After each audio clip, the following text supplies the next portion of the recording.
Hey everybody, welcome back to A Movie and a Haunt season of slashers. I'm RJ, And I'm Paige. and only one of us usually bites our tongues eating granola bars. And I'll let you guess who that is. yeah, that's not me.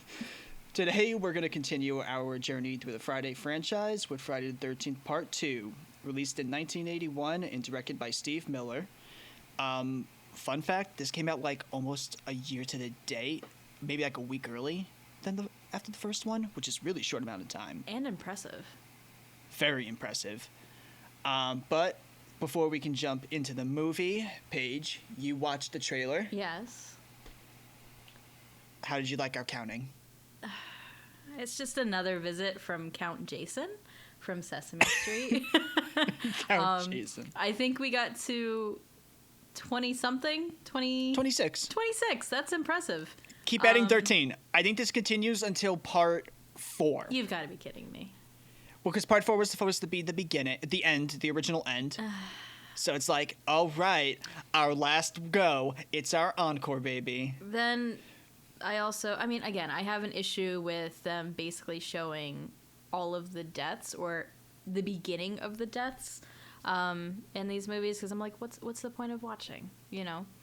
I will say the one thing I noticed about that trailer was very Alice-centric. Yes. And she is in it for the first, I think, 13 minutes of the movie. Now, do you think it's kind of like a Scream type of thing where you're like, oh, Drew Barrymore is in this picture, and then she, spoiler alert, dies in the first 15 minutes of the movie? Oh, yeah, of course, because you need to see the character that everyone knows, or the actress everyone knows in the case Drew Barrymore, to make people come back. Right. Everyone knows Alice. No one knows the new characters. Exactly. So I guess that's a cool little, way to do things. I did like the beginning, I guess maybe because it did have a lot of Alice, like you said. And I did like the suspense, like, oh, it's going to continue. These stories are going to continue for the next year from the first one. So it wasn't bad, but again, with the counting, I don't need it in my life. I really don't. The one thing I noticed with that trailer was it either focused on Alice or it focused on Ginny, but it was all Ginny scenes from the end of the movie. Like, once the final chase begins, that's where they really focused. Yeah, that's where all the action is, so. True, but it's kind of like, I think it shows that this has been a problem in movies since, before longer than we thought. That you show the ending in the trailers. Yeah. Being like, yeah. Oh, look at all this cool stuff that's going to happen. And then it just ends up, it's the end of the movie. I mean, we even have that nowadays. You know what I mean? Oh, that's what I was saying. It's been continuing longer than we thought. Exactly. But the trailer is what it is. It doesn't tell you about the movie that much, like the first one. That's true. That's true. So I will give them credit on that, for sure. But this one had more of a plot, so I feel like you had more to work on in a trailer than the first one. The first one just felt like people were improvising for 2 hours straight. But I think we can get into this movie. Let's start part 2. Let's do it. All right, so we begin this movie, and we're like on a town street, and a kid is playing in the puddle. Well, multiple puddles. He's jumping in and out of it, like a pain in the ass. It's very It. It was. Right? Before It, though, so. Yeah, that's true. And he's singing a nursery rhyme, which is always creepy. Oh, yeah, those rhymes are made to be creepy. Yeah. And his mom's like, get your ass in the house. Stop playing in the puddle. As moms do. He goes back in the house. Yeah. Because, mommy's scary. And then we see another mama's boy come in. This is a grown mama's boy. Yes. Who could this person be? And he walks towards a house that, it's on a block of houses. So this house is special. We don't know why it's special yet, but it's special. Fun fact. Did you know that scene of the feet walking across is actually, I think it's the production manager or costume designer. So it was the only time a female played Jason. and all. So the first time we see Jason is adult. Yeah. It's a yeah, woman. yeah. That's fantastic. Isn't that cool? We cut to Alice, and she has such a long nightmare about the first movie. Was it too much? I thought it was me. I was like, I basically, when I watched that, I was like, I feel like I didn't have to watch the first movie now. Exactly. Like, I just got everything in the first movie. I get that it's a year later, whatever, but I mean, I just felt that way because I literally just watched the first movie, a couple of weeks ago. So I was like, I already remembered everything, but it was too long. Too long. The best way I can put this is like, you know when like you watch an anime and you come back and it does like a 4-minute recap of the end of the last episode and you're like, I've already watched this shit. I just binged this. You're ruining the 21-minute time run. It's crunch time. Come on. That's how I felt. I was just like, why did I watch part 1 when all of the stuff that mattered in part 1 is, you know, shown in a flashback in a nightmare dream. Exactly. Down to even the slow-mo head chop. Like, it was exact cuts from the last movie. It was the entire last act, pretty much. Yes. Alice wakes up through a jump scare, scaring the viewer. I mean, I didn't get scared because I was like, I feel like that's what they're going to go for. But I could see you probably being like, yeah, no, I didn't like that. Poor Alice, this entire time. I'm like, this girl needs so much therapy and an Ambien. She goes to the bathroom to wash off her sweaty face. Also, that outfit, girl. I don't remember it. Oh, it was so ugly. It was like I think it was like a green long sleeve shirt with like green overalls. It was a hot mess. Oh, I'm piecing it together in my head. Yeah, now you can see that atrocity. I don't know if it's right after she washes her face or as she's washing her face. The phone rings, and it's Alice's mother. And this, when you brought up before we started recording that she had to kind of improvise everything, that is where it is the most improvised because you can just tell. Yeah. Like, there was no one on that other end feeding lines. There was, like, no script beforehand to, you know, work with that phone. It was just like, I gotta get my life together. And this is all the way I know how. It's like, God. The whole reason she had to improvise because there was no script given to her. They were like, yeah, basically, this is what's going to happen, and roll with it. Make it up as you go. I thought she did a really good job. She did a good job, but her entire phone call was just, I need to get my life back together. And living alone in the 1970s after being almost killed by a person, that's how I get my life back together. So smart. Woohoo. She hangs up and walks to her kitchen, and then we see her final girl quirk, her art. Oh, yes. All of her wonderful art. Very stalker man art. Oh, yeah. Yeah, yeah. That was the art of a stalker. She takes the quickest shower. I know it's supposed to be like a time-lapse type thing. She goes back to the bathroom, takes a shower. I didn't see it as a time lapse. It seemed more like it was just cut. Like she just stepped into the shower, hardly got her hair wet, and then she stepped out of the shower. Was her hair wet when she got out? Like, it was damp. It was like hardly damp. It got a light drizzle. But I did notice with that scene, with the shower scene, it was almost another Psycho reference like they did in the first movie. Obviously in the shower. And what I did like about this is that this entire scene did not have any background music. It was just regular, silent, ambient music. I thought it was a good choice to put up the creep factor. Yes. The phone starts to ring again when she gets out of the shower, and when she answers it, there's nobody there. Ooh. And for some reason, she goes into straight paranoia mode.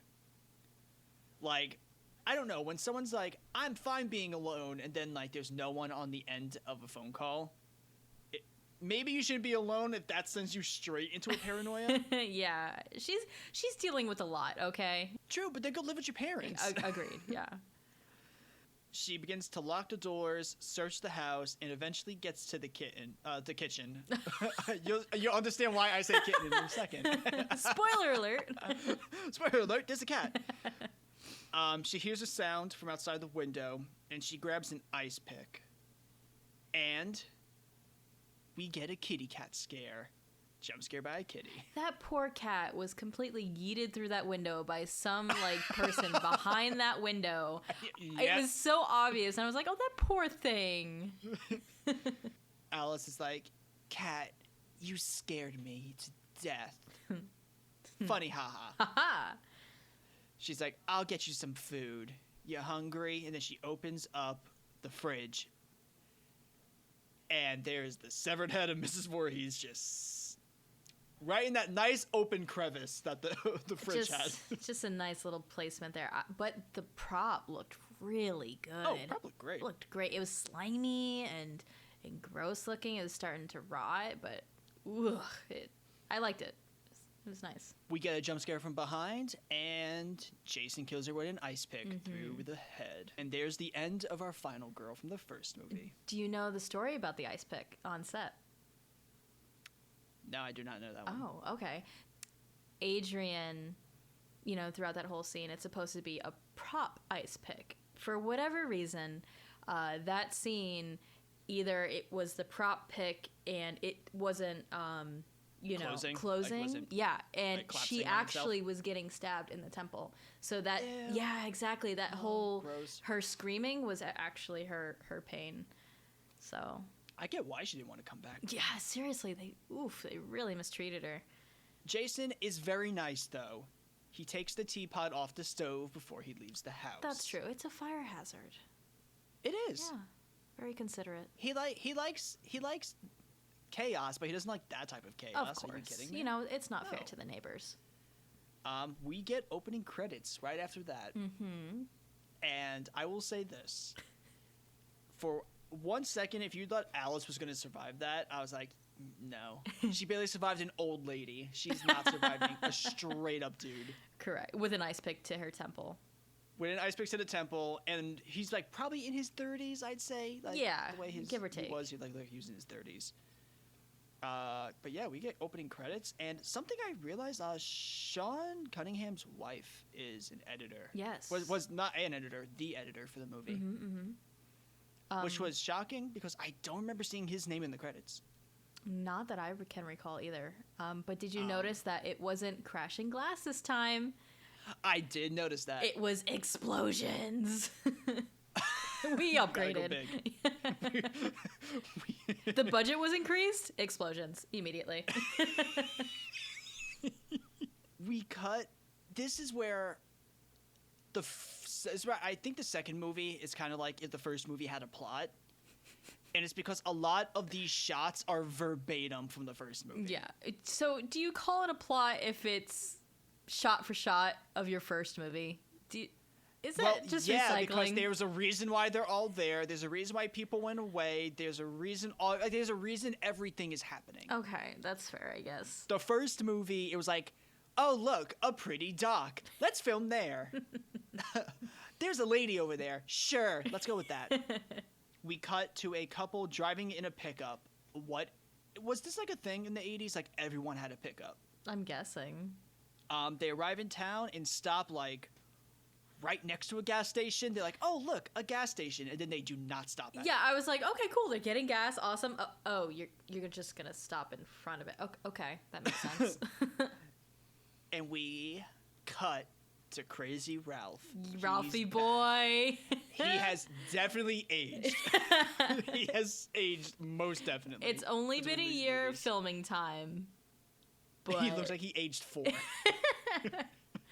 I did like the framing of them in the phone booth, and you can see what's happening with their truck being towed right there. Yes. That was good framing. That goes actually to the next note I had. It was that the couple goes to the payphone, and while they're doing that, their car is being towed off in the distance, and you kind of just see everything happening. I have a note. Okay, I have to preface something. Paige doesn't know this yet. I'm the only one who knows this. I'm usually the one who takes the notes on the movies, like the plot notes. Right. Well, while editing the first episode, I had to find time to do this one. I have the notes. Here's the thing. Everyone has a nickname because I don't remember their names. Oh my god, you too? Okay, because everyone I nicknamed, I have no idea whose actual name they are. In every single movie so far, there's always one person named Girl. That's it. Because that's all her personality is that she is a girl. That is it. That's so It's going to telling. be great because at some point I'm going to cut and be like, oh yeah, and then Mark did this. And I'm like, oh, this is when they started saying their names in the third act of the fucking movie. Yes. Okay, I thought it was just me. Good to know. So, the guy in the director's cap, his entire nickname for this movie is Bon Jovi. That's fair. He I was looks like Bon Jovi. I was referring to him as Kevin Bacon 2.0. Either way, it's like... Oof. I don't even remember what his name was. I don't. If you had a gun to my head asking that question, I'd be like, just shoot me now. Crazy Ralph comes up to the couple and it's like, y'all doomed. I warned people from the last movie. They dead now. You probably gonna die also. Have fun, bye. The couple see the car being towed now, finally, and they chase the tow man, the tower. And I love it because Bon Jovi's chasing this guy, and he's banging the window, and this guy is straight-faced. Yeah, he's just, you're not even there. Eventually, it stops, and it's revealed just to be a joke from their Fred Ted. Fred Ted? They're Fred Ted? You mean They're Friend Ted. Their friend Ted, not to be confused with Ned from the first movie. Which I note Ted as Ned if he wasn't problematic. Do you want to know what I nicknamed him? Ratatouille. he looks like the guy. I know. I thought you were going to name him Ginger Spice. Is that better? No offense to this guy, but he literally looks like, what's his name from Ratatouille? He does. After you said it, I was like, it's a perfect It's fit. a carbon copy. Oh, God. They have like a short conversation. I don't know what they're talking Me about. neither. They're just like, let's go to camp. And then this is the exact cut from the first movie of three of them in a pickup truck driving to camp. We just don't have banjo music, which means this shot is worse. Mm-hmm. Eventually, they have to stop the car because there's just, a giant tree trunk nicely placed in the middle of a road. How convenient. They go, where'd it come from? I don't know. You're in the woods. Woods. Maybe the tree to the left, to the right. Who knows? One of those. We cut to... Is this... Yeah, this is it. We get our first POV shot finally. Yes. Like, while they were moving it, we get a POV shot, which I forgot POVs are back. Right. And he is like, it's Jason, the POV, looking at the girl like, yeah, you're the one I want. Pick up that sign. Camp Crystal Lake. All right. And then I think Ted is the one that nicknames it Camp Blood. So I like that they kept the consistency. Yeah. Everything's calling it Camp Blood. Mm-hmm. Eventually, they're just it's a full-on exposition dump line segment. That's it. Yeah. That's all it is. It's just an like expo dump. Annie driving with the guy from the first movie. It's the exact same thing, Oh, 100%. They're just like, okay, let's go, and we go to orientation at another camp that is just right next to Camp Crystal Lake. Convenient again.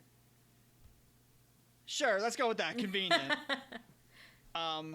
The counselors are summoned, and we cut to a girl in a Mickey shirt, which makes me think, how did they get a Mickey? I agree. Shirt into this Also, did you have a nickname for her? Do you want me to tell you what mine is? Oh, I called her Sporty Girl. I called her Minnie Mouse because of the shirt. She's walking with a dog. I know the dog's name. Muffin. I remember. It's Muffin. Yes, it was perfect. I was like, I'm going to remember this. And we get a POV shot while she's walking. And she gets a pebble shot of her ass from the POV shot. Yep. And the person who shot her in the ass comes out, and I have a note that says, monster. because he looked monstrous. He really did. I don't know if it was the actor or if he was told to look like a monster or just gross in general. I don't know, but like a lot of like a full head of hair with bushy brows and like it was just like However, he's the character I go on to relate to in like 10 more minutes. Oh Jesus! I called him Gaston. I mean, you're not wrong, right? Paul, who's like the main guy of the camp, starts talking, and then we just cut, and it's Ralph biking to the camp, and he's towed, and is eventually passed by a red car. And the red car signals the arrival of our final girl. Oh, yeah. Final girl number 2. Ginny, also known as a final girl with an actual personality. Yes, I loved her attitude the entire time, especially in this first scene with all the counselors. Loved it. Loved it. And also, I was like, oh my God, she has like empathy. Oh my, like, right? Wow, like actual personality traits. She's like a so full weird. 3D character. Crazy how that happens. However, we have to make sure she stays a final girl. So she has car troubles. Oh. Funny. When she gets to the camp, and Paul is like, is it Paul? Yeah, it's Paul. Yeah, Paul. It's like, my office. Girls in trouble. And he's like, you're late. You know, it's the same bullshit you get at work when you're late. Oh, yeah. Like, how do you think this makes you look? She's like, I had car troubles. And he's like, why didn't you call me? And she's like, your telephone lines are down. He was like, okay, so moving on. Just say you're sorry, Paul. Come on. He lost that conversation. He's like, fuck, I can't gaslight. Go.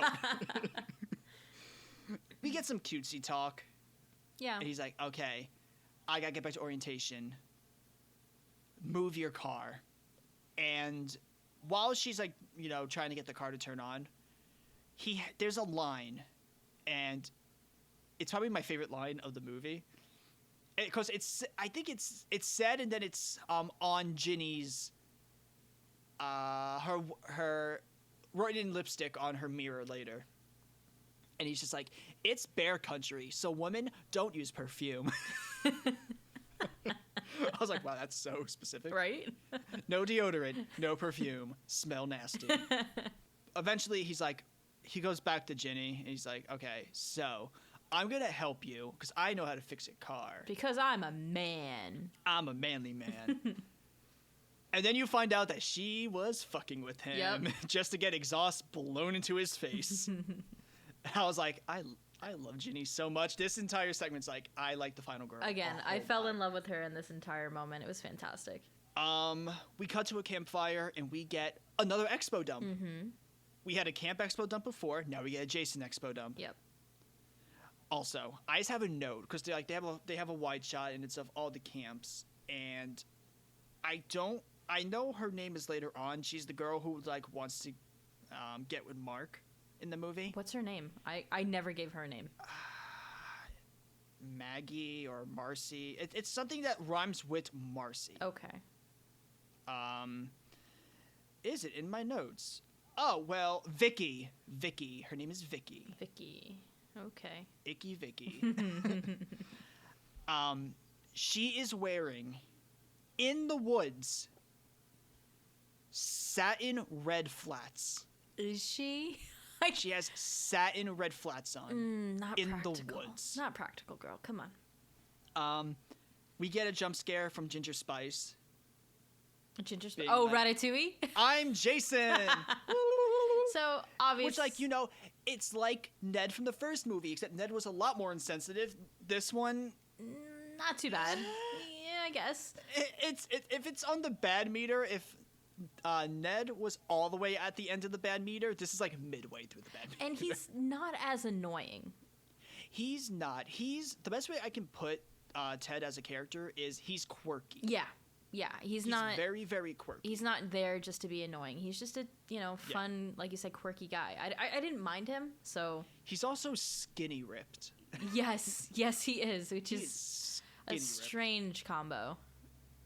We cut to arm wrestling all of a sudden. Like, we're in the main cabin. Right. Mark just loves to arm wrestle for some reason. Ginger Boy is playing with a handheld game. Right, one of those little old arcade handhelds. I actually stopped the movie later on because when Vicky and Mark are like, let's play a game together. Yeah. I think he was playing hockey. Yes. I think Ted's playing hockey in this. We get a POV from outside being like, ooh, final girl in her room alone. I like that. And then we cut to probably what I would be doing at this party. Which is? It's Monster Boy holding Muffin around the house and just giving a life story to Muffin. I'm like, that's me. He's trying to impress Minnie Mouse, and she's just absolutely not impressed whatsoever. See, that would be me, but I wouldn't be trying to impress Minnie Mouse. I would just be only fascinated with Muffin. Of course, of course. It's like, all these people or Muffin. Muffin. I choose Muffin. Easy choice. I don't know if they cut... we shown beforehand that Ginny is like playing chess, but she wins. She checkmates Paul. Yeah, yeah. And Jenny's like, I'm leaving. That's about it. That's really like it. Yeah. I do have to say the acting has not gotten any better. I don't know if no. I think it's gotten significantly better in this movie. Has it? Okay, because the couple with Bon Jovi and the chick, Cassandra. Okay. Sure. Her name's Cassandra. Sure it is. Bon Jovi and Cassandra are... It's some of the worst acting I have ever seen. It's so monotone and flat the entire time they're on screen. I couldn't focus on Cassandra that much because every time I saw her, I was like, are you legal age? Yes! Or are you 14? She wasn't. I think she wasn't because if I read correctly, she was supposed to have some sort of topless scene, as they do in these movies. Exactly. And the executives or someone in, the top branch found out that she was underage, and they're like, yeah, you got to cut that. We're not here to get sued. Okay. So no, you were absolutely correct. Okay, so she's actually underage. Yeah. Great. Ginny gets to her cabin, and she changes to her robe. And then we cut outside, and Ralph is stalking her through her shadow. Oh, Ralphie boy. Ralph, you were endearing in part 1. I can't excuse you in part 2. No, you're just a straight-up creep at this point. Someone knocks on her door, which is like you expect. I think it's meant to be, oh, Ralph is knocking on the door. Yeah. He's going to have one of his weird monologues. Yeah. Try to freak her out. She goes outside and checks before heading in. And we get a jump scare from Paul, but my main question is, how the hell did Paul get in the cabin? Yeah, it wasn't clear to me either. Okay. I thought it was just me. I was like, did I miss something? Because there's no way he could have snuck in that, like, brief time, No. because she was standing at the entranceway. They're in the cabin, they start to kiss, and now Ralph is watching them kiss. Yeah. Stalker shit. Mm-hmm. Oh, Ralph. And then we get a man from behind a tree with barbed wire. Barbed wire. And he strangles / I don't know which one kills Ralph, being strangled or having barbed wire in your neck. I don't know which one kills you first. It's definitely a combination. That was pretty gruesome, Ralph is though. dead. Yeah. Also, I'm gonna talk about Ralph a little bit later, because when Ralph comes back, I laughed my ass off so hard. I don't know if Ginny ends up having sex with Paul. She does. Because final girl rules say she doesn't. I'm gonna say she does. But I'm 90% sure she did. Oh, yeah. Yeah. We get the beware of bears written in lipstick on her mirror. Paul's so romantic. I hate Paul. I know. So do I. If you couldn't tell, I hate Paul, too. Here's the thing. If Mark wasn't in a wheelchair, Mark would have been the final guy. Yeah. I mean, it's the 80s, so the guy in the wheelchair can't be the hero for whatever reason. Or the main guy. I mean, he can't travel very far, and also he's in an area where there's only stairs. Yeah, I guess. So, but I liked Mark. Mark was my Bill for this movie. Oh, Mark was great. Yeah. I liked Mark. Yeah. We cut to a jogging scene of all the counselors jogging in the forest. Are they doing like a boot camp or something? What's going on? I feel like they're running towards the barbecue or something. I don't know what's going on. All I know is that, like, Mark has a line towards Bon Jovi, and Bon Jovi says something back, and he's like, hey, what was that for? Yeah. He like throws his hands up. I'm like, that is so stupid. The POV. Okay, here's the thing. Did you ever piece together, was the POV running towards the group or hiding from the group? I felt like he was hiding. Like he was tracking them, but hiding in the same time. Okay. Ginny, as the final girl, can sense him. Yes. She just has that sense him. sixth sense that someone's watching her. But Muffin finds him. Yes. I love Muffin. And Muffin's like, can I just get a pet, dude? Yeah, Please? like, hey, what's up? I just want to say hi. And we cut away, and not knowing what happened to Muffin. I was like, oh, no. Jason, I can excuse human murder. So much shit. But animal murder? Jason, no. We cut to something where I sat there and was like, oh, so hot. We cut to the barbecue, and Ginny is chainsawing wood. Yes. And you're just like, yes, chainsaw I noticed the that wood. too. I was like, okay, girl, all right. And Ted is cooking. Yeah, he is. Mm-hmm. Yeah, Ted's the cook. Oh, that's what I call Bren. Oh, what the? I don't know what the other girl's name is. I just call her Sporty Spice. Oh, her name's Terry. Her name's Terry. Yeah, Terry. So Sporty Spice was looking for Muffin. She's about to run into the killer. She gets called. She it's looks like, food time.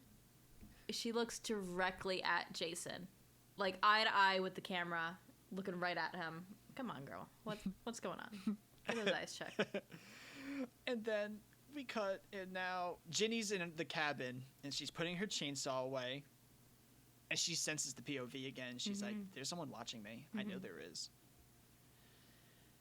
Everyone goes to the beach except Bon Jovi and Cassandra. And they're like, let's go have sex at Camp Crystal Lake. She was like, yeah. I want to go to Camp Crystal Lake. I really want to go. I'm like, girl, why? What's there? You want to see, I don't know, dried up blood?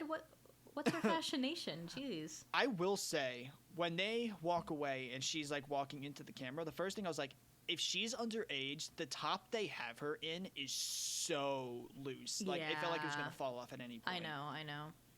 It was troubling. For the next 3 minutes of this movie, we get nothing but montages of walking and people jumping into water and some weird riddles and some more walking. It's just padded out time. That's the only way I can put it. This was padded time. Oh, 100%. That's exactly what that is. When you have scenes of them just walking and talking about nonsense and then more walking, they didn't have enough film. However, I will say one thing: the people who were at the lifeguard area. So I think that was Ginny, Ted, Mark, possibly Mark. Yeah, Mark and Vicky. Yes. They felt like friends. Yes. Like, I actually felt the chemistry come from them while they were joking around. I liked, and again, how I liked Bill, Alice, and what's her face from the last movie. Brenda. Yeah, Brenda. These 3 or 4 characters. I was like, I can hang out with these guys. They seem pretty awesome. Yeah, they felt like the main characters. Yep. Mm-hmm. Like Bon Jovi and Cassandra were kind of just there type thing to lead you. Like these 4. Mattered. They were supposed to. Bon Jovi and Cassandra, the connection to Camp Crystal Lake, like to remind you of that. I mean, Ted is a major character for a long time until he's not. Yeah, is the best way I can put it. Eventually, they Bon Jovi and Cassandra get to Camp Crystal Lake and they cross the barbed wire fence. If there's a barbed wire fence, never fucking cross it. Just don't. Just don't do that. Don't do it. And they are stalked as they venture forward, and we see a gutted dog that looks like Muffin. Mm-hmm. They were like, is this a dog? I'm like, clearly. It's a dog. Yeah. Most definitely. They get caught by a police officer. That was the most awkward shot, I think, of this entire film. It was so awkwardly framed. It was just, the beat was terrible. I don't know what happened. I remember being like, oh, this is actually probably one of the few jump scares that may have gotten me. Yeah. But I think it was just because it was so weird. Yeah, it was so out of place. The officer takes them back to Paul's office and gives us a whole what is with expo dumps? We get another expo dump about not wanting a camp to be here because it's located at Camp Crystal Lake. If you didn't get the idea. Like, I get it. Yeah. We all get it. And then then the police officer's like, you're not going to punish them? And then Paul's like, no dessert. It's like, oh. That's right. Rebel against the law. We finally, and we are late in the movie now. Like, I make it seem like we're not that far into the movie. We're late into this movie. What are we, like? And we are just about to get our first death. Act 2? Middle of Act 2? We are... Here's my question. Does Act 3 begin when Ginny goes to the bar or when she comes back from the bar? I think it's coming back. Okay, so we're at the beginning of Act 2 then. Okay, yeah. Or mid, like pure mid. To be fair, well, no. Because next scene, they're about to leave. After this chase scene, they leave. Yeah, I was trying to compare it to the first movie, but there was a death early on. It was, not Alice, Annie. Annie and Ralph. Yeah, Annie most. Annie? In the first film. In the first film. movie. Yeah. Yeah, there was Annie. But so I thought, but yeah, you're right. It is pretty late. It's pretty late it's late to where the numbers start to rack up. Yes. Is what I'll say. They pile up. The police officer is driving back, and he sees. I would not get out of my car if I saw this. I would drive and bolt the hell out of this place. Absolutely, it was like some Bigfoot shit. He is driving, and then he sees a man with a potato sack on his head, run from one part across the intersection into another part of the forest. Yeah, and he goes, you know what?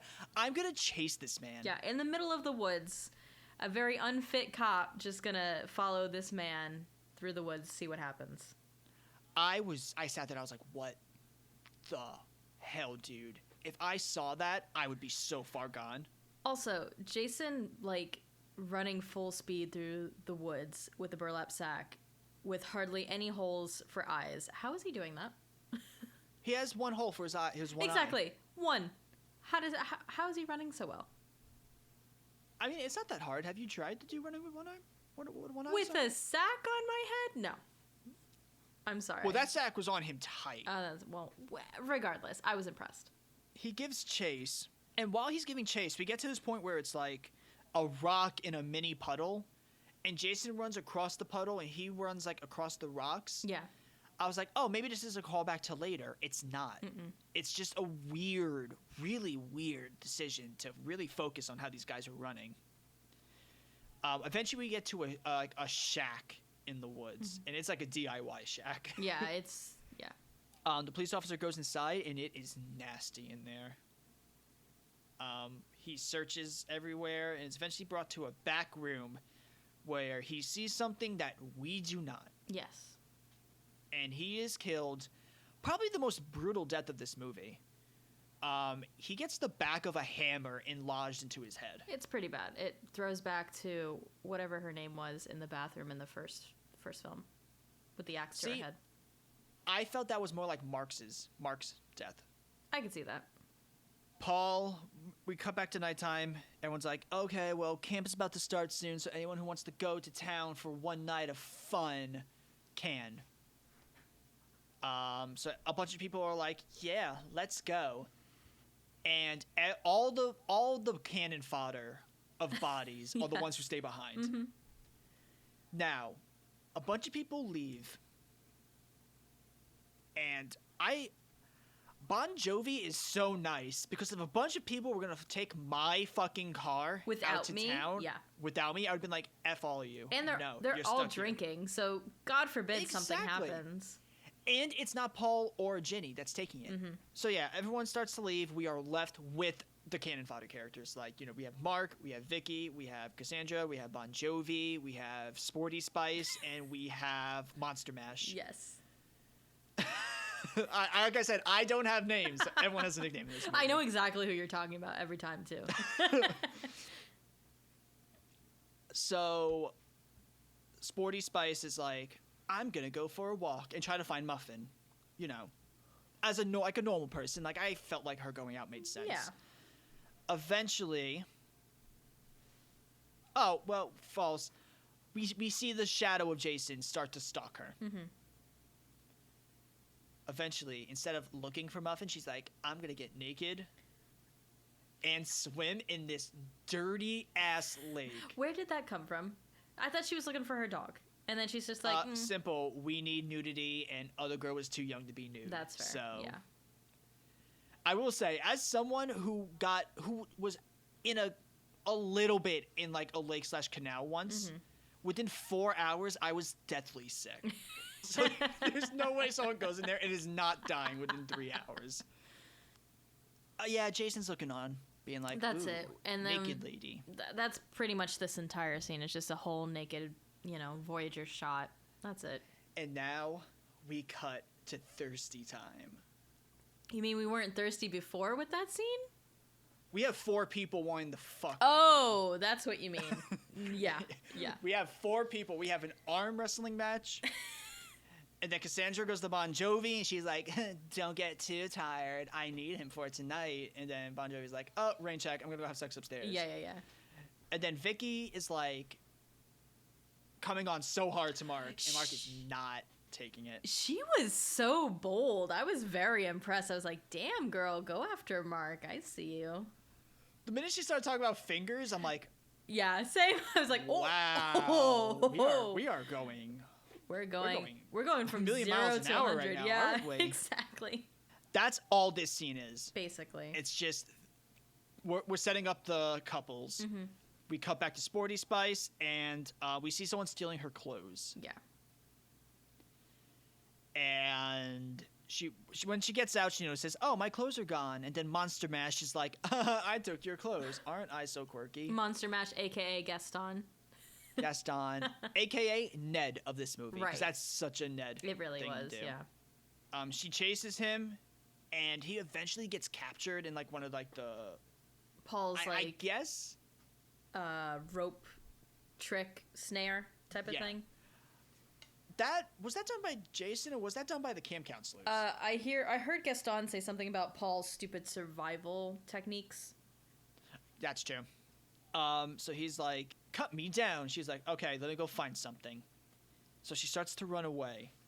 And as she is running away, she throws her towel right into Jason's face. Yeah. Also, who throws their towel into the middle of the woods? What's going on? I don't know. When you're feeling yourself and you're like, I'm going to be a hero and I need to look great while doing it, yeah, probably the towel will get thrown. She gets back to her cabin, and I don't know what the hell this next shot is. Like, she disappears from the shot, and then she picks her head back up, like, close to the camera. Mm-hmm. And she has, like, this look on her face like she's suspecting something. Yeah. But she's not. She's just looking for something. This is like a shot that comes from a comedy. Mm-hmm, mm-hmm. Maybe there was something that was cut that we didn't see. I have a lot of the cut footage from the Scream Factory stuff, and there's nothing with her. Huh. I have the shot where Vicky was supposed to die at the yellow car. Okay. I know about that one. Okay. But we cut back, and we have Monster Mash hanging upside down, and he has his neck slit by Jason. Yeah, that was pretty gross. And that is the end of Monster Mash. The Monster Mash. We cut back to Sporty Spice, and she finds a pocket knife. Fun fact, I own that exact pocket knife. I think everyone has at least owned that once in their life. I know. I have his name. His name is Scott. It's finally here on my Monster notes. Mash His name / is Scott. Gaston. His name is Scott. Okay. Scott. All right. She begins to talk to him like he's still alive. Where he's clearly covered in blood. She turns him around, and his neck slit. She's like, ah! Yeah. And she runs into Jason, and she dies off screen supposedly. Yep. Mm-hmm. We get to the bar now. Finally, like we actually know what these characters are doing, and we take like a nice pan shot of everywhere till we get to the main 3, which is Paul, Ginny, and Ted. Mm-hmm. And Ted is doing those beer bottle binoculars. Classic Ted. That's what I mean by it's the stupid, quirky type of comedy. Yeah. 'Cause that's something that's like, oh god, that person's unbearable. He's like, But it's like, he's like 6 beers in. I can excuse this. is that 6? That looked like he was like 12. Okay, yeah. With the bottles. Yeah. Because I was suspecting all those bottles around him were his bottles. Yeah, that's true. And like, Ginny and Paul both have like 2 or 3 bottles next to them. Mm-hmm. Which means Ted can go with alcohol. And then we get another expo dump. Are you tired of these expo dumps like me by this time? We are in our 4th expo dump right now. Yeah. However, at least this expo dump allows Ginny to become more of a character. Yes. Because it shows that she has like this sense of empathy for Jason. Which goes along with before when we first met her, she was talking to Paul in the office, and he said something about her child psychology degree that she's getting because she's a grad student. So this kind of connects here, which is pretty cool. And Ted and Paul are like, "You're an idiot." You're a smart girl. Yeah. Mm-hmm. But she was starting to get sympathy for Miss Voorhees, and I was like, ooh, girl. Sympathy for the murderer. Yikes.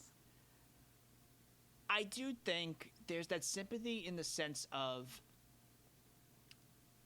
stuff like therapy and psychology probably were not a very much socially accepted thing back then. And so instead of getting like help she probably really needed for something that was that traumatic, because we know her husband's not with her anymore, guys. You can put that together in the first part. She had to deal with that shit alone. Yeah. You can't deal with that shit alone. No. I'm sorry. No, I agree. And, that's during a time where you don't get help, so you can, for someone who's getting a children's psychology degree, it means you have to know some form of psychology. Of course. Therefore, you have that sense of sympathy for Mrs. Voorhees because she kind of was damned to be like that. Right. After all that, we just go back to the camp to show why Jason should not be sympathized with. He's staring at the final 4 through a window, which is Vicky, Mark, Cassandra, Bon Jovi. Yeah, Vicky is so into Mark. Like, this is where it's like it's getting more and more noticeable. Oh yeah. And then she asks if they have the weed. I break out the weed. And Bon Jovi and Cassandra begin to have sex upstairs in a twin bed. Mark and Vicky start to make out. Yeah. And they go and have sex. Yeah, but Vicky's got to go for a minute. Yeah, Vicky's got to go get ready. She's got to go freshen up. She heads back to her cabin, which I guess we now know her and Sporty Spice were sharing a cabin together. She says an insult when she gets to her to her cabin, which I wrote down. I was like, it's my new favorite insult. She goes, "Terry, you turkey."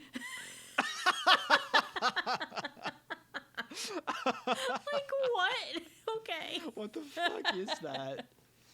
We then go to this had to be a great scene in a sense of back when Terry was in there, the lamp wasn't working, and Vicky just plugs it in, and then it's working. So the lamp wasn't plugged in. So we know who had the brains in that cabin. She freshens up. She puts on a shirt. She puts on some sexy lingerie. Yes, she did. She does put on sexy lingerie. Also, I loved her sweater, but who brings sexy lingerie to camp as a camp counselor? Listen, they are all like, 18? Hormones are going crazy. Yeah, okay, You're and there's no other form of entertainment. Oh, yeah, you're most likely that's very true. Okay. End up having sex with someone while you're there. Yeah, we get a panty shot. I have the panty shot and all. And in the distance, Jason's watching through a window because, it's what he does. She then heads out to her car and gets, like, a hairbrush from between the seats. Like, she just magically knew where it was. But also, I just want to point out, when they were going to the bar, they were like, we only have 2 cars. Let's get in them and go. They had a third car this entire time. True, but Vicky was probably like, "You're not fucking taking my car." True. No. I'm not like Bon Jovi. I'm not going to let you take my car. And if I remember correctly, this was where she was supposed to die. Hence is why we had a very obvious POV shot on her. Right. It was supposed to be that she gets in the car, and then he chases her around the car, and then she kills her in the car. Made sense. If I remember correctly, MPAA was like, that's way too gruesome. Really? So they had to redo her death scene. Okay. I also have a question for the next death that happens along those lines, but I'll wait. Is it Mark? Yes. Okay. I'll wait till we get there. All right. Well, we're about to get there right now. Okay. It starts to rain. And I literally have in my notes, I guess she's killed off screen. Like, it's really left to the imagination. Yeah. Which is why I was surprised when she shows up in, like, 5 more minutes. Right. Mark, we cut back to the main cabin, and Mark hears a noise outside. Mm-hmm. And Mark becomes the Marcy of this movie. Is that you, Vicky? Vicky? Are you out here? In the rain? Definitely. Also, back what I was saying about it's just like the first movie, we have a rainstorm. We have like a full-on thunderstorm. Oh yeah, it's like happening, almost like a movie. hurricane level of rain going on. It ends with just Jason appearing and lodging a whole freaking machete into Mark's face. No, was that it? Or what? Yes, no, you're right. It was a machete. Yeah. No, that one was a machete. Okay. And Super he gruesome. rolls down a bunch of stairs, and then it freeze frames, zooms in really close, and fades to white. Okay, can we talk about this? Yes, we can. Okay. I know there is a deleted part of this. Oh, thank God. Okay. One, where did all of those stairs come from? Those look like the stairs out of The Exorcist. Like, it was just like a never-ending staircase. Where did those come from? So here's my thing. Okay. The deleted scene does not describe that. God That's just damn there it. in the Okay. deleted scene. All the deleted scene shows is the machete really in his face. Okay, that's fine. But can we talk about how terrible that editing was on that cut with his death? Did something go The wrong? cut into his death or the cut after his death into the next scene? After his death into the next scene, like that Gotcha. weird effect. Did something happen to that shot? I genuinely do not know because even in the deleted scene, that's how it's cut. Whose idea was that? That was a terrible, terrible idea. Well, considering it was edited by Sean's wife, probably her idea. Does she have an editing background? I don't know, Oh. but she edited the movie. Yeah. All right. It's like, did she have an editing background? Maybe she edited the first one, which is not much to write home about. We cut back to Bon Jovi and Girl, which named Cassandra. But she's, if any person in this movie got the Girl moniker, it was Cassandra. Yes. God, I hope her name's Cassandra. Like, We're going with later it. into my notes, it gets there. It's fine. I'm like, please let me be right. It is right. It is Okay. right. They are done having sex. And Yes. Cassandra's like, I'm gonna kiss this man's Adam's apple. And I'm like, ugh, gross. Like, Jason, please Put an finish end to this. Finish it. Finish him. it. He comes inside the cabin and grabs what I guess is a real spear from the prank before. Yes. He heads upstairs where they are and he stabs them through the bed. 2 for 1, Kevin Bacon style. In style. Fun fact, deleted scene in that movie, it actually shows the spear really going into them. I heard they had to cut that because it was too violent. Yeah. Yeah, there was a whole scene, I guess, where Cassandra was like, there was a longer scene with her trying to survive that attack, and it was apparently too gruesome to show. We cut back to the bar. And Ginny and Paul are like, let's go back to camp. And Ted is like, I'm going to stay behind. I want to get laid tonight. The smartest idea anyone has had in this movie. I'm like, so the guy going out to party more is the one who has guaranteed his survival in this movie. And then he asks like an old couple, is there any after hours places around here? And the old couple like, oh yeah, most definitely. I'm like, wow, these 70-year-olds know how to party. Oh yeah, this place is popping. Vicky gets back to the main cabin. This is where this is where I'm shocked because I'm like, oh, Vicky's still alive. Yeah. Gets back to the main cabin and she starts looking for people. And she gets to Bon Jovi's room. Mm-hmm. And like, there's sheets over Cassandra and sheets over another body. It's very obviously Jason, but it's meant to be like, oh, that's where Bon Jovi is. You know, guy gets up, it's Jason. This is the first time we actually get to look at Jason, really, in the movie. Like, it's the first time we actually get to see him. She falls backwards, and not Kevin Bacon, Bon Jovi is like hanging with a sheet off like a coat rack, I'm guessing.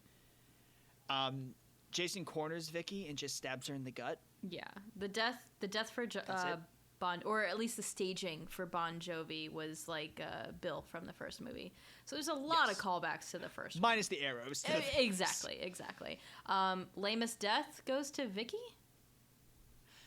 The best way I could probably put this death was her original death had to get got like cut, so they needed something. That's fair. I didn't know that, but for that she gets the lamest death. The lamest. And it's a really long, unnecessary shot. I don't know why that happened. I feel like there's just things where like we need to pad out time somehow. Yeah. Jenny and Paul, they get back to camp as Jason is removing the bodies from the house. And they get there, and they go upstairs, and Jason was able to get the bodies out. He couldn't get the sheets off. So they see some bloody sheets. And I have a question, because I'm taking notes to these movies.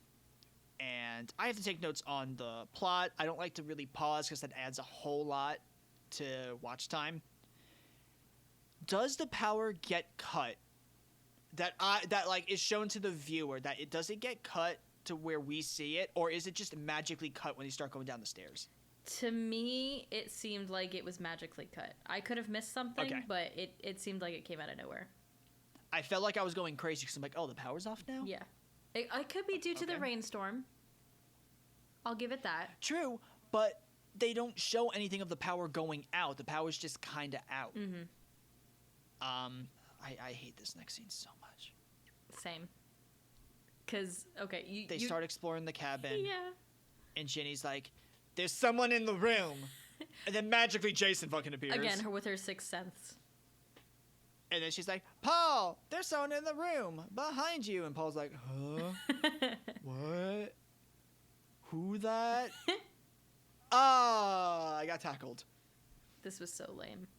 It was so lame. And also, Paul should have just died right here. Agreed.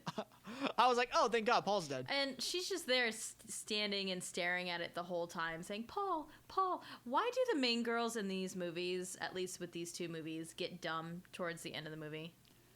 I can't wait till you watch part 4. Part 4 has this same exact scene, but worse. Fantastic. Yeah, Jason seemingly kills Paul, and we get the beginning of the final girl chase, which means this movie's almost over. Thank God. She goes into the bathroom first, I believe. Yes. And then Jason's like, I know, I'm smart. I'm going to try and come in through this other way. And then she's like, fuck, I'm just going to go down the other way then. Yeah. The jump scare through the window got me with Jason. That was a good jump scare. I liked that one. She runs into the kitchen, grabs a knife, and there's a window right there. And instead of going through the window, she's like, I'm going to stand next to this door that I just locked. And somehow think I'm gonna beat this like 6'4" man. Of course. So she's there. She's staring at the doorknob. It's getting scary. Jason somehow found a fucking pitchfork. Thank you. Okay, it was me too. I was like, where the fuck did this pitchfork? Like my note says also, where did Jason get this pitchfork? This is where I'm about to acknowledge. This is the moment right now. The minute he breaks through that door and we see the pitchfork come through, this is when the movie becomes a parody. Okay. Of a horror movie. All right. Because all my notes I have here is, oh my God, Jason is such a klutzy bitch. Did we get to the car scene with Jason. No, that's next. Okay, go That's ahead. Next. This is just where he starts to become the klutzy bitch. Right. He breaks through the door, and then I love the callback so much. Same. I know what you're gonna say. Continue. Ralph falls out of the pantry. Yeah, I was like classic Ralph in the pantry. Ralph, I was like, someone did that, and I want to meet that person because they did a great job. Oh, it was great. I did love it. While he's breaking in through the door, she just jumps out the window. Yeah. And, at least, I'm going to say this, at least with her car, I was happy they set up that she has car problems in the first 20 minutes of the movie. Same. So when this happened, at least I believed it. Yeah. Oh God, this is where Jason starts to this is where Jason starts to become very klutzy. She's turning on the car, and then he appears at the window. Yeah. And he's just like, "Ooh, I'm here," jumps on the top, but then jumps off the side and like stabs it in the passenger seat area where this woman is. Yeah. And he's like, "Let me in." She's like, "Ah!" And she kicks the door, and he goes flying. Yeah. Like she has like a superhuman kick. This whole scene reminded me of the first Scream movie. I wonder if they took it from this. With what's her face? The newscaster. What's her name? It's slipping my mind. Gail, thank you. In the news car, right? Or no, yeah. And the mask is outside the car. No. Gail's not the news car one. Oh. Nev is in the Sydney's in the news car. Yes, but you know what I'm and talking then she about. escapes out the back. Yeah, you know what I'm talking about. Yeah. Okay, yeah, it seemed like it was the same thing, which was pretty cool. She kicks him out. He goes flying. I guess there's a hill, so I guess I can understand kind of why he's going flying. Right. She then runs and hides in a bush. When Jason's coming by, she knees him in the nuts, and he falls to the ground. And she continues to run. Eventually, she gets to Vicky's car. Right. And she's like, "I gotta get into the car," but like, girl, you don't have the keys. Yeah, she's like, keys. Yeah. She then does video game stealth, is how I call it. It's when there's somebody there and you just hide behind like a box, and you're like, "This is stealth." And they can't see me at all. Where you can clearly see her head over the hood of the car. I'm like, Jason, they had really? such small cars back then. Yeah, they did. Those cars were really tiny. Mm-hmm. He goes one way, she goes the other way. And as she is running, he somehow catches up. And this is where Jason starts to become peak klutzy bitch. Only one thing is peaked. Is higher than this. He jumps out of the trees, and he misses her and eats shit onto the ground. Just face plants the dirt. To be fair, this is his first movie where he's killing all these kids. But this is literally... You could have told me this was a scene from Scary Movie, and I've been like, yeah, this is definitely a scene from Scary Movie. Absolutely. So she continues to run, and then she eventually gets to a cabin. Mm-hmm. I think it's the cabin that we know from before, where she was in. Jason enters the cabin, and Ginny is shown to be hiding underneath the bed. A rat fucking appears. Yeah. And the entire time I'm like, I get you, girl. Because if I was on one side of the room and there was a rat on the other side of the room and it was getting close to me, I would want to be out of this place also. I guess she starts to pee herself when the rat gets close. No, I looked that up. Apparently, because I was like, are you kidding me? Like, seriously, the rat scares the literal piss out of you, but not Jason. Apparently, it's supposed to be the rat peed, and it wasn't Ginny. I don't know. That's what the behind the scenes said. I was like, that's... I mean, that would make sense why her pants aren't soaked. That too, but I was like, that's not what it looked like. She thinks it's safe, and she comes out, and now this is it. This is peak Jason Klutz. I love it. I loved this scene. He is hiding on top of, like, a janky stool, is the best way I can put it. The stool's probably, like, 40 years old. Wood rot. And you know, like, when you get ready to go at someone, and you kind of do, like, that initial impact to kind of get yourself going? The entire stool collapses. Yes. And he eats so much shit onto the ground. It was great. It was fun. Silly Jason. Pitchfork on the ground. Him on the ground. While he's getting up, Ginny's like, I'm gonna run. And she gets her chainsaw. Yes, channeling her Ash Williams, baby. I sat there and I was like, this is it. I loved it.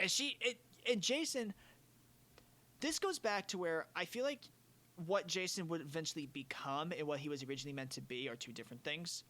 Because he was definitely a child in a man's body in this movie. Because he was petrified of that chainsaw. I really liked seeing that. It was really, really cool to get that side of Jason. But, you know, instead of, like, killing him with the chainsaw, she hits him with a chair. Yeah. There was some sort of behind the scenes or whatever that happened. I think it was with the chainsaw.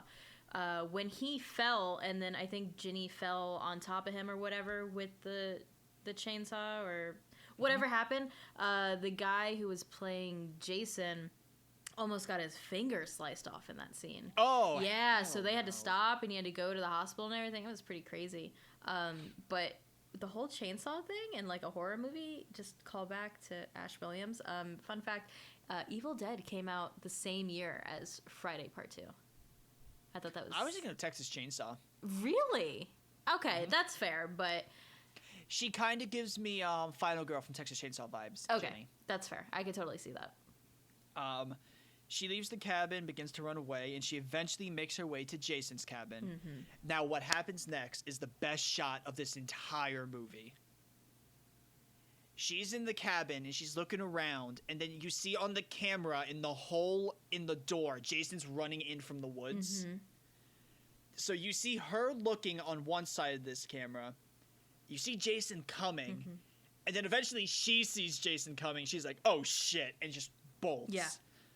I love that shot so much. It was a really good one. She locks herself in the room that was seen by the police officer before. And what is it? Pray tell.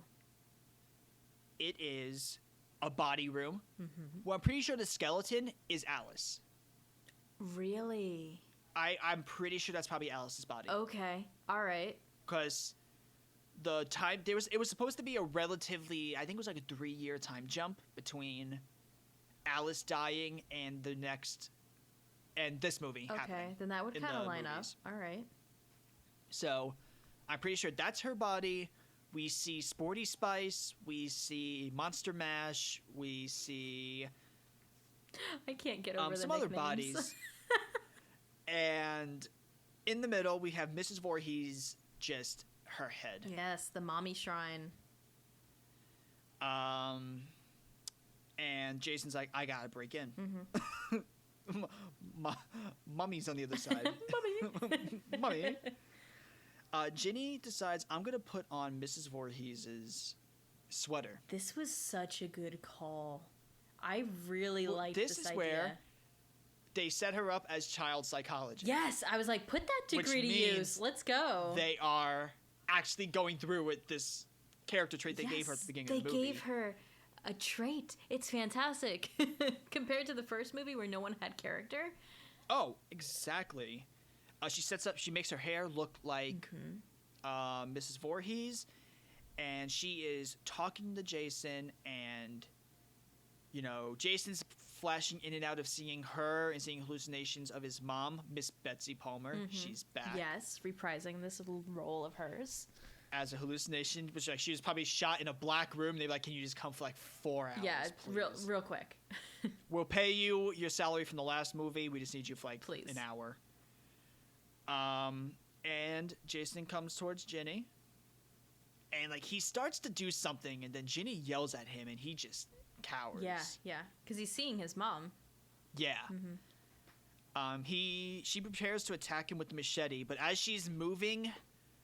When she moves her arms up, it reveals Mrs. Voorhees' head right from behind her. I liked that shot. And that breaks Jason out of his trance. I like that shot a lot. And he blocks the machete shot and slashes. I think, does he slash her or is I think the mishap has her slash her own leg, which was pretty gruesome. Got it. Yeah. Paul is back. Yeah. Yay. Whoa. And it's for the fight. Yay. He fights her long enough to at least allow Ginny to get the final swing in with Right. a very vicious machete shot. Like, it goes into his shoulder. It's another slow-mo shot. Just like the first movie. Of course. It's the same thing. He's seemingly dead, Jason, and Ginny's like, I'm going to remove his freaking potato sack. And her reaction is horror when she sees his face. Mm-hmm. Paul and Ginny, they leave the shack and head back to the cabin from before, the chainsaw cabin. Mm-hmm. And Paul, this idiot Paul, Paul. drops her at the window, at the bed next to a gaping window. Yeah. This is like when you go to an Airbnb and you're like, oh my God, the window. That's the size of this window. And they hear something at the door. We're getting ready. And, they're getting ready. She has her pitchfork, Of course. which is in the trailer. That specific shot is in the trailer. Yes. And I'm like, wow, it's like the final shot of the movie. Mm-hmm. They open the door, and Muffin Baby's back. Oh, Muffin. I was so shocked the dog was alive. I'm about to give you a fun fact in like a second. Oh, okay. Which may see that Muffin's not alive. Oh. This is where it's more of like the fans are fighting the screenwriters, but the screenwriters are right on Okay. this one. I'm sorry. All right. When you make it, you're the one who has the final say. That's on true. it. Muffin. Oh, thank God. I thought it was a crazy guy. Mm-hmm. And just when they think it's safe, Jason, now maskless, jumps in through the giant gaping window and grabs her, but we see his face in slow-mo. Yes, we Which do. is the proper use of slow-mo. Yes. But it's, again, another callback to the first movie with Alice in the canoe. Yep. Same thing. Um, Also, with this shot, it was a little confusing to me. It looked like there was two Jasons. I don't know if it was the way it was cut. it was the way it was cut. Okay. Do you know what I'm talking about? So it looked like Jason was over her shoulder. Then we get And then to the right. And to her left, but our right. Our right. What was that? What the hell happened? That's there? just poor editing on my half, All I right. thought. It was really bad because I was like, "There's two Jasons." We cut to the next morning, and she's being loaded into an ambulance. Mm-hmm. And she's like, where's Paul? Paul, where is he? And I'm like, bitch, Who cares? Paul doesn't matter. He doesn't. Paul doesn't matter. You made it out. You're the final That's all that girl. matters right now. You matter. The ambulance drives away, and we fade back to the head of Mrs. Voorhees. Mm-hmm. Fun fact, originally the eyes were supposed to open up. Yep. And you cue the credits on this one. However, there's a fun fact. Fans believe that since it was a fade to white, it was a dream sequence, what just happened. The whole ending. The whole ending. So what do they truly think happened? Paul died. And Muffin, like, everything that happened within that cabin was a dream sequence. So. However, the screenwriter's like, no, that's meant to be real. Okay. But, the fans are like, no, you're wrong, we're right. And it's like, no. Fans, you're not right in any of this. Mm-hmm. It's the person who makes it. They're right. Mm-hmm. You're ignorant. There's a difference. This is why, like, artists hate doing shit. It's because it's like, people are like, no, it's mine, and this is what it actually means. And it's like, no, I made it. This is what it means. And it's like, no. It's like, and this is why artists don't give stuff to people. You're right. And then also, the whole thing with the reason why Paul remained anonymous at the end, in a way, is because supposedly there was a pay issue, and it stopped him from working towards the end of the movie. Okay. Originally, either way, he's supposed to be dead. Okay. All right. Muffin, I have no clue, but We're gonna say Muffin's alive. Let's just go with that. I'm going with the screenwriter saying it's not a dream sequence, it's meant to happen. Okay. When the person who makes the movie says it's not a dream sequence, it's not a Mm-hmm. dream sequence. You can't, no matter how much you try to admit it to me. But this ends the movie. Yep. But fun fact, this begins the next two movies. This begins the sequence of everything happening back to back. So 2, 3, and 4 all happen within like a week of each other. Oh, wow. Or a weekend, but it's close. Like the beginning of 3 happens at the end of 2. Like you see the ambulance going away at the beginning of 3. Jason's busy. And then in 4, it begins in the hospital, and you see the girl from the third one in the hospital at the beginning of 4. Oh, wow. Okay. So it's the next, like this, 3 and 4, back to back to back. A lot of continuity there. But this ends part 2. All right. Do you want to get to the movie roundup? Yeah, let's get to it. Let's get to it. All right, Paige. For this movie roundup, I'm taking the intro. All right, go right because I like this one. This is like the pure middle. This is like the bar. If you're worse than this movie, you're a bad Friday. If you're better than this movie, you're a really good Friday. In your opinion? You don't like this. No, not at all. Not really. So my question to you is, what the fuck? That's fair. You sat there and were like, I liked 1. I'll give 1 a 7 out of 10. And the reason, and while I was watching this, I was like, I remember why I hate 1 so much, because nothing fucking happens. Okay, I think it might be a me thing, because I seem to like the first movie of most trilogies or movie franchises. Like in Aliens, I like the first one. In Terminator, I like the first one. And I know I'm in the minority here. I know everyone likes the second. Bullshit on you. What? That's bullshit. What do on you mean?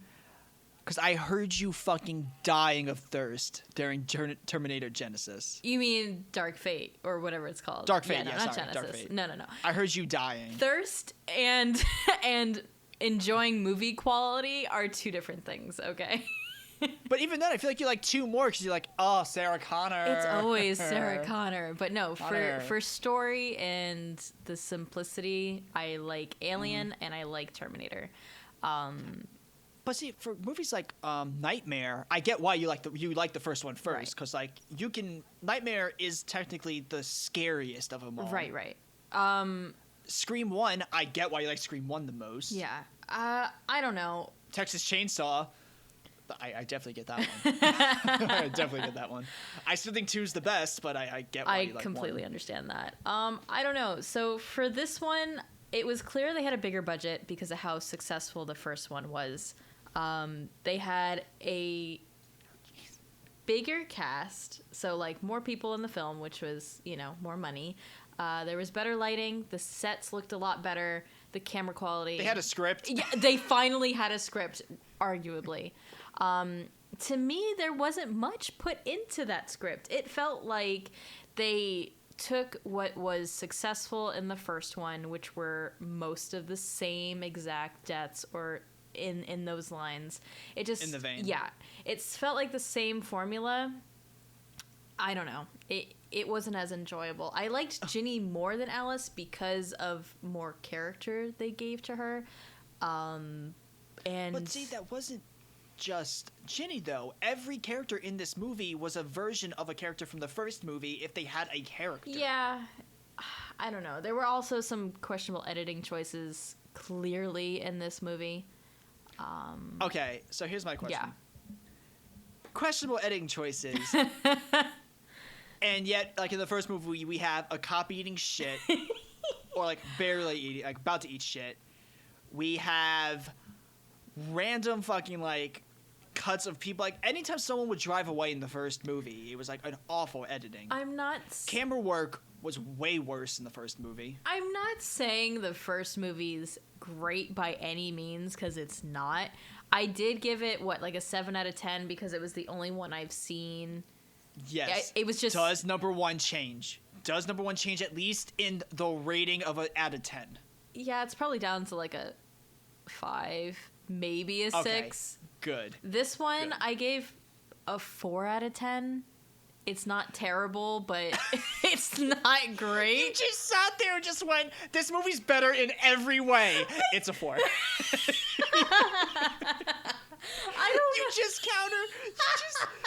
what did you just do? don't know. You just sat there and went, this You're movie's right. better. It has a better script, has a better plot, has a better final girl, has better kills, has a better budget, has all the stuff that's better, but somehow it's worse. I don't know. I just didn't. What the actual fuck? All right. To be fair, I don't know, man. I just didn't enjoy it that much. Can I just like not enjoy it for 1 minute? You can, but you can't say everything is better in this movie and then rate it and say it's worse than the last. All right. Can you just tell me why you like it?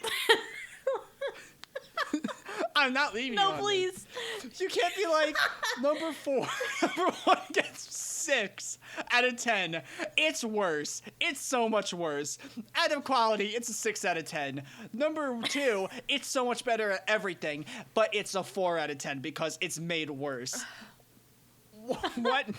I just didn't enjoy it as much. I don't know, man. I'm not talking about enjoyment on here. Enjoyment only goes so far in a rating, because at some point you got to rate the actual filmmaking. Right.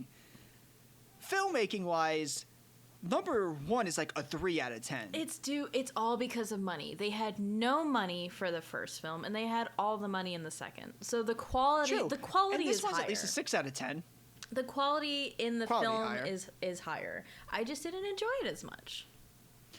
I get that. I just think for me it was just funnier that you just sat there and just said how everything is better, and you're like, but it's worse. But it's worse on the rating scale. So please, enlighten me. Why do you love this one more than the first one? So, the way I describe the first movie is it's a lot of walking in place. If we ever go back and revisit these in the future, since we already have our notes, we would be able to watch these movies for what they are. And I think you're going to realize, one, the reason why I enjoyed 1 last episode was because I was taking notes, which means I wasn't bored, which is usually how I feel like when I'm watching number 1. It's like I'm watching somebody walk into place for 98 minutes. Number 2, taking notes was a lot harder, and I felt like I didn't like the movie as much this time around because I wasn't allowed to enjoy it as much because I had to take notes the entire time. But even then, I will say this. I know a lot of people like Alice, one of the best final girls of all time. In my opinion, Alice is contender for the worst final girl of all time. I don't think that's her fault either. I think it has to do with the lack of writing and script. That's fine, but still, in the world of horror, I would. She's not a good final girl. I would never consider her a good final girl. Like putting her up there as one of the best with like Jamie Lee Curtis in Halloween. What? It's like, think about it. You have Laurie Strode, you have Nancy Thompson, you have Sidney Prescott, you have like all these characters. You have Ginny, who's I will say now that I've watched it, Ginny is definitely the best final girl this series has. Okay, I'm excited. I kind of, because then it just goes downhill. The issue is that like numbers 4 through 6 focus more on Tommy Jarvis, which is the final boy. You had a final boy. I don't want that. I mean, there's still a girl there, but right. usually instead of it being like, a final girl and then there's a guy who's kind of like, the supporter. There's a final guy, but a girl's the supporter this time. Right. Here's the thing. The reason why I like 2 is I like the characters of 2. Do I still think number 2 is the best in the series? No. My favorite currently going into this is number 3. Just because of how stupid it is. Okay, that's fair. Like you look at the joint of friends, they don't make sense. The friend group does not make sense at all. But like you said, quality, writing, all of that, it's better than 1. And my thing is, when I watch movies, I look for the quality and stuff. Like, something can be so bad it's good for only so long before it's like, okay, but you need a lick of quality to you. Right. And I feel like part 1 doesn't. Evil Dead has quality to it. It's bad, but there's still like this like underlining quality there. Right. Part 1 doesn't have that. That's fair. This is the one where we're gonna split. We'll agree to disagree on this one, which is just Yeah. fine. Again, I could change because I have only seen 1 and 2. And Freddy vs. Jason back in the day. That won't rank high, I promise you. I know that one will not rank high. But my opinion probably will change. It's just give it time. I will. Okay. I will. And we'll talk about it at the end, and we'll re-rank them at some point. Oh god. So many people are gonna hate me when I rank like part 4 is my least favorite. Oh boy. All right. All right. I guess. Oh god, this is part 1. We actually agreed, so it's easy to build a haunt. We're gonna have a great time building a haunt this time. That's true. Oh boy. Oh boy. Let's see what we do. Let's get to All it. All right. Time to build this house. Let's do it. I'm gonna say this right now. I am very iffy on my build. Oh, no. It's like, it makes sense. No. I guess. No, you can't be iffy because if you're iffy, mine's an absolute train wreck. I think if you told me when we first started this that part 1 was going to be easier than part 2, I probably wouldn't have believed you. Maybe it has to do with me not liking this movie, where I'm just like, I don't know what to do here. I'm just gonna throw out ideas. It's hard to string together because there's so many different locations. That was the problem for me. Okay, all right. All right. What's your idea? Because I feel like at the end of the day, I have a full house at least thought of. Yeah. I feel like mine's they're just. gonna be like, yes, yours is great. We'll go I with that. Love it. Yes. Mine's just ideas, like things that pop out to me. We would start off at the campfire with everyone huddled around, and then maybe a jump scare with Ted coming out, being all boogeyman type of thing. I do have that. Okay. But that's like probably three. That is 3 rooms later than you. Okay. To get a move, like to move on through the house, we're running through the woods with the counselors, their whole boot camp scene, but we're the POV shot. Okay. And then we go into, so we're moving some more, just so we're having some movement going on. We're with Bon Jovi and Cassandra going over the wired fence that says, Camp Crystal Lake, so we know where we are. And then maybe the cop stops them to get the cop in the film, because I have more movement. I will say, I do not have the cop. Oh, thank God. Okay, I was just trying to think, how can we move this along? I was writing something up, just for anyone who doesn't know. We take around 5 minutes Yeah. between these sessions. We stop recording like 5 minutes. Go. Think of something. Here's the issue. 5 minutes is not a lot of time in creative. No, it's not. Creative land. I will let you know. So I have, if we're skipping the cop, then I'm going to skip that entire scene. I had like Jason running with the cop and then kills the cop, whatever. We can cut that whole scene out, which is fine with me. But then we're going into, like, the kids are splitting up. So some are going into town on the cars. Then we have, the group that stays there. Then those groups split up. We go with Terry into the woods, and the others stay and hang out at the cabin. Then we can have Terry coming out of the water, and then just to cut to it, we see Scott hanging from the tree, and then she screams, and that kicks off all of the death scenes for me. Where Mark flies down a flight of stairs. We show just another way of showing it. I will say, my Mark scene I have here, way more comedic. Oh, fantastic. It's very comedic. Then just to get it real quick, we see Bon Jovi and Cassandra in a new way where we'll see them getting stabbed, not necessarily in the bed, but like through like a window shot, like through like a shadow scene.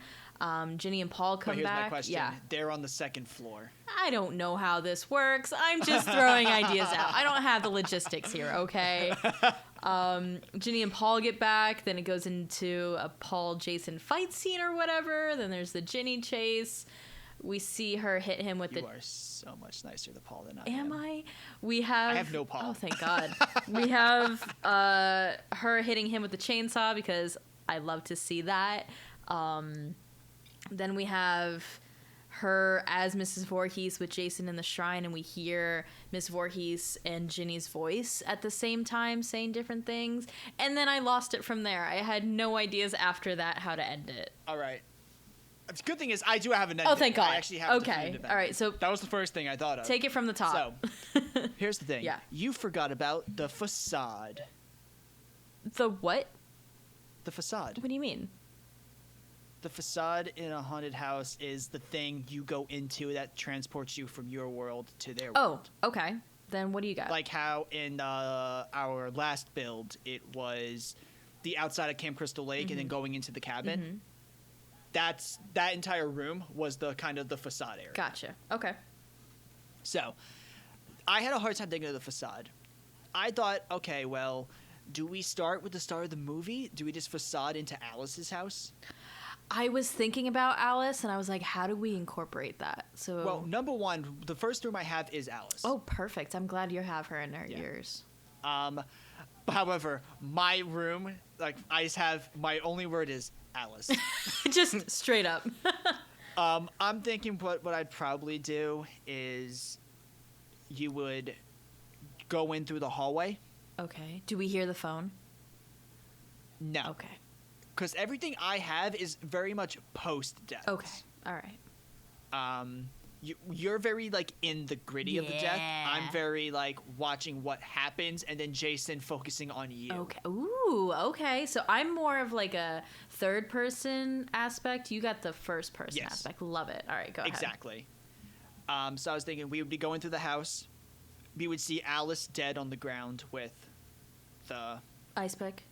ice pick in her head, and you would get a jump scare by a cat jumping. Oh, like, I just like it. we go to the transitional room. Okay. Just because we have this transition to at least the camp. We get to the Ted scare, which is us just going past a campfire, and then Ted jumps out. Okay. Room 3 is where it got very hard, because room 3 it was like, okay, I have to do something that bridges 3 to 4. Right. So my room 3 is we see Ginny's cabin in the background, and we go past and we watch Crazy Ralph getting strangled by someone behind a tree. You would have Ralph in there. I would, but I didn't intend to have him here. I intended to have him later. Okay. It's just this was the only way I can bridge it. Gotcha. But also, of course I had Ralph. Of course. So we have him strangling, and we don't see Jason. We just see hands strangling from behind the tree. I like in that. the film. Yeah. We continue to the next room, which is the continuation of the woods, and we see Monster Mash hanging upside down dead. Love it. He's already killed. Okay. Like He's me. already killed. All right. Jason jump scares you Ooh. since you see him. So basically, you take the place of Sporty Spice. Okay. I will say Sporty Spice is not in this, and Vicky is not in this because I cannot work Vicky into That's this. fine. We go back and we go into the woods now. We're now exiting the woods. And we watch, as we're going through the room, Mark roll down the stairs and past our car. Oh, Jesus Christ. Just keeps going. I'm continuing the scene. Just keeps going and going and going, and then he goes past us and going and going and going. Because that's all that was. That was just a comedic scene. You need a little comedy with your drama, right? Yeah. And also, we've already had what? 1, 2, 3 jump scares to have a room that doesn't have, like 2 rooms that don't have one. Yeah. We go into room 6, right? Room 6? Yeah, room 6 is, we'll go to Bon Jovi and Cassandra's room. Post-death, so the lights will be out. The door, you're going through the door, so like kind of like the lights of the hallway will be lighting into the room, so that's the only light you have. And you'll see, like as you're going, you'll see Jeff or Bon Jovi hanging, and you'll get a jump scare of Jason coming out of the sheets. like it. Okay. We speed up a little bit to get out of that room, and we find ourselves in the kitchen. Okay. While we're going to the kitchen, we're going slow, and we get the pitchfork comes through, Nice. and then Crazy Ralph falls out of the pantry. No, more Ralph. Well, that was the intentional Ralph scare. Okay. The intentional Ralph scare was going to be him coming out of the pantry. Unfortunately, I had to work I had to find a bridge between rooms 3 and 4, and that was it. Okay. We get out of the kitchen, we go into the woods, and we're like roaming through the woods, and we go to and we see Jason eating shit as he jumps at us. He jumps at us and falls. True to the movie. Now here's the thing. In my head, I was like, do I put the chainsaw scene? I don't know. Please. I don't know if I can work the chainsaw scene. Please. How? So I thought, okay, what we'll do then is instead of us being in the cabin, we'll go past the cabin. And we see her with it? We see her Okay. through, like, remember how it was like, it was kind of like in the screen room was where the chainsaw was? Yeah. We'll see it through the screen room. And we hear the Of her chainsaw. attacking I him. like that. I like that. Yeah. So it's kind of like you are the third party in this one. Yep. And Ginny is saving you. Love it. After that, we go to Mrs. Voorhees, the headroom. So what it'll be is while we're getting closer to the room, we'll hear the talking. Yeah. And then we'll hear a slash. Okay. When we get into the room, Mrs. Voorhees' head will be there, but Jason will be on the ground. Okay. So we think he's dead. So we think he's Okay. dead. The way our house would, how I have it ending is we are in the cabin at the end and we're going through it, and as we pass the giant window, Jason jumps at the viewer through the window. Okay. For the final scare, him faceless, like maskless, ugly. Final big scare. That's how it ends. Is you get like That the final big jump window scare. Okay.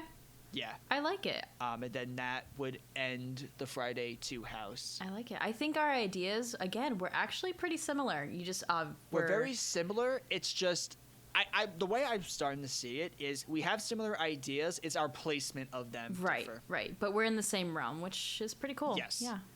I think there's only one way we differ in all this.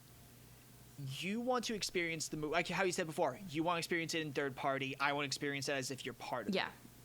So in a way, But we married those together. we mirror and we marry. So Yeah. there's moments where you are in the first person, then there's moments where you are experiencing it from a third party aspect, like Ginny fighting with Jason. Yeah, or yeah. No, I like that. I like that a lot. Yeah.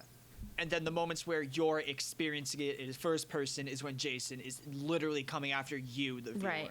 That's where it becomes. And a it becomes first-person immersive that way. experience. I like that. Yeah. Am I 100% on this facade? I don't know. It works. It works. I think the only reason why it's like, aw, is because Alice's house is so brief in the Yeah. movie. Fun fact, that house is now, I think, like a tax office. Oh, in real life? Yeah. Oh, interesting. So it's like, yeah, we get to see the Alice death, which is why we had to put a transitional room Right, but- after Alice, because going from Alice straight to camp made no sense. But we gotta include the OG final Oh, of girl. I course. love her. And also, I was like, you can't not have the cat scare. Of course. It's a fucking cat. It's a great scare. Yeah. But yeah, I think It's pretty solid. it's solid. I will admit, making this was tougher than part 1. For sure. Because the part 1 felt more linear. This one, like you said, had so many different locations, which is hard to do in a haunted house. And it was so many outside Yeah. locations. Yeah. The first movie, you really didn't get to go outside until the end of the movie. Which is, yeah, exactly. I think that's what we did. Mm-hmm. Everything else was just cabins. Here it's, you have cabins. And then You outside. have houses. You have the woods. You have a shack in the woods. You have, another cabin. Even the bar, if you wanted to visit that. Even But the bar. I completely ignored that in mine. Yeah, unless Jason showed up at that bar Exactly. and started killing people. But also, you have to remember, once we get to part 8, we're on a cruise ship for a little bit, and that's like where we'll get kind of the bar world Right, of right. that stuff. But I can't wait for Jason Takes New York, because then we get to have a shot of him in Times Square. oh, fantastic. But I think it. this was a pretty solid one for what obstacles we had, and can't wait to see I'm it. so scared for part 3, because I'm like thinking about part 3 in my head, and I'm like, oh crap, I don't think it has a lot. We'll get to it when we do. Yay! Yay. All right, well, let's call it an end for our haunt build. Yeah. for anyone who wanted to see our haunt builds, we are currently working on finding a way to release them currently. Part 1 already has the entire design layout and the entire 4-page walkthrough. That's right, I type 4 or 5 page walkthroughs of these houses. We just don't have a website to have them up on yet. Once those are on there, I will add them to the descriptions of every previous episode and to the future episodes. So if that interests you, please check it out when we have it up. Yep. And then for big houses, probably our ultimate build at the end of the Friday franchise. I'll go into Unreal, do a big build, just because with how long editing and everything takes, getting an Unreal house out between every video, a lot harder than I was hoping it would be. All right. Well, here we go. We're going to get to our closing thoughts, and I'm going to preview you our next movie. Let's do it. Let's do it. All right, Paige. This is going to do it for this episode. Before I get to our preview for the next episode, I have a question for you. Shoot. Back to the quality of these these movies. Can you say the quality of this is a 6, but your enjoyment was a 4? Absolutely.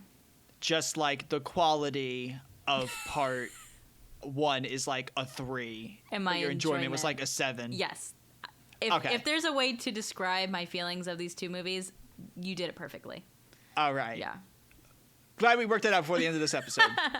And then up next is part 3, and now my heart's going to be broken if you don't like it in any regard, because this is contender for my favorite. It is currently my favorite. Will it be my favorite at the end of the series? I don't know. Part 6 may take it.